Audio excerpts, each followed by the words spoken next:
warahmatullahi wabarakatuh. Allahumma salli wa sallim ala sayyidina Muhammadin nabiyyi wa azwajihi ummatil mu'minin wa dzurriyyatihi wa ahlil baitihi kama shallaita ala Ibrahim wa ala ali Ibrahim fil alamin innaka Hamidun Majid. Amma ba'd.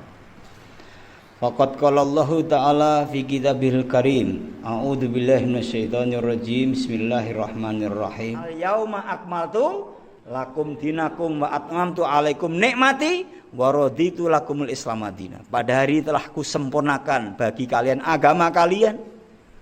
Telah kucukupkan nikmat untuk kalian dan aku telah ridho agama Islam jadi agama kalian. Kalau sudah sempurna berarti masih disempurnakan. Nanti jangan-jangan malah benjo nanti sudah sempurna. Begitu seharusnya. Hari ini memang aneh. Kalau muncul nabi baru, marah enggak muslimin? Marah, bahkan mau dibunuh. Apa-apaan mau ngaku jadi nabi baru ini? Nabi yang terakhir Rasulullah. Tapi kalau muncul konsep baru yang menyingkirkan konsepnya Rasulullah, rame enggak? Bahkan bisa didukung karena dana besar. Wah, itu bagus. Jangan hanya Quran saja, itu sudah kuno itu zaman unta. Ini zamannya zaman global, zaman milenium kok. Wah gitu. Malah didukung. Aneh kan? Gitu. Maka sebagai seorang muslim yang menyelamatkan bangkitnya umat ini apabila kembali ke awal mula Islam ditegakkan. Gitu. Itulah sistem yang dipakai Rasulullah SAW mendidikkan kepada para sahabat. Nah, apa bedanya Nabi yang dahulu dengan Rasulullah? Nabi yang dahulu mendidik umat agar beriman dan bertakwa, menjadi abid. Yang dakwah nabinya. Nabi wafat diganti nabi berikutnya. Nabi wafat ganti nabi berikutnya. Nah, gitu. Tapi kalau Rasulullah mencetak umat menjadi dai yang otomatis iman dan ibadah, otomatis abid. Tidak ada kok dai tidak beriman. Ini dai tapi tidak beriman, oh, bukan. Dai itu seruannya iman. Ini dai tapi tidak sholat, tidak ada. Otomatis iman ibadah otomatis. Yang seruannya itu iman takwa, iman amal soleh kok. Tapi dicetak jadi dai, mananya apa? Cetak jadi dai, menyeru umat, mengajak umat, mendakwai umat agar umat juga mau mendakwai yang lain. Jadi mencetak dai, sistem multi level marketing dulu. Tidak hanya beli produknya, di samping beli produknya juga mengajak orang lain agar orang lain juga menjual juga agar menjual. Jadi dari seorang diri Rasulullah ketika Haji Wada 124.000 para sahabat juga. Perkembangannya bukan deret hitung itu. Ya, deret ukur bahkan eksponensial itu. Begitu cepat karena tadi multiple begitu.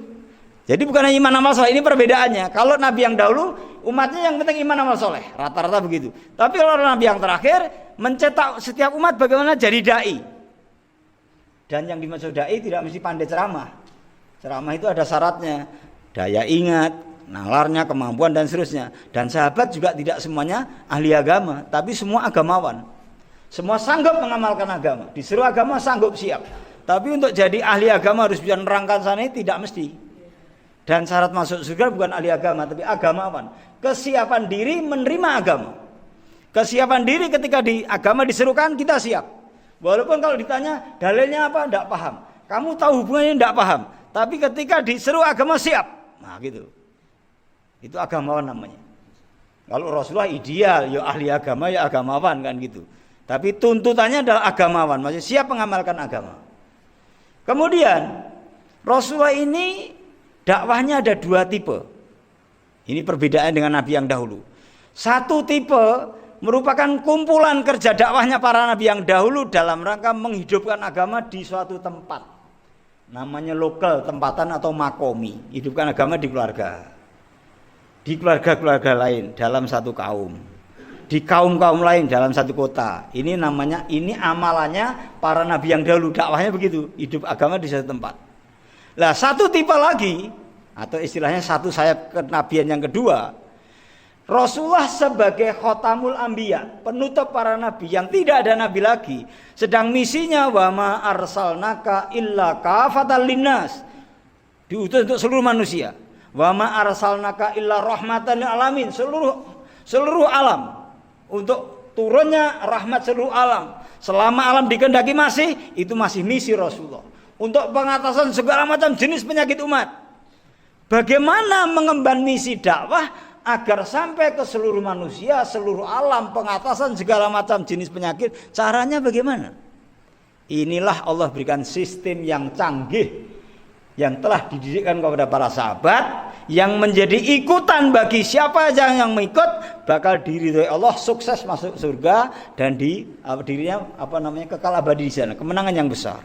Itulah sistem hijrah nusroh yang namanya intikoli, gerak dari satu tempat ke tempat lain. Sistem hijrah nusroh yang dicontohi oleh Nabi, hijrah secara berjamaah dari Mekah ke Madinah. Yang sebelum itu sudah didahului, ya. Bagaimana Sayyidina Mus'ab bin Umair dikirim 1 tahun. Sebelum itu didahului bagaimana Nabi datang dari satu tempat ke tempat yang lain, ya. Karena belum ada Ansor, mencari orang untuk jadi Ansor. Jadi kalau bapak-bapak misalnya keluar di mana tidak ada dalil, tidak usah berhenti dengan jauh lah. Tetap bagaimana mencari orang supaya mau jadi Ansor, jadi dalil. Nah gitu, tidak ada alasan untuk berhenti. Wah, tidak ada dalil, bukan begitu. Nabi tidak ada, jadi seorang diri dalil tidak ada sama sekali.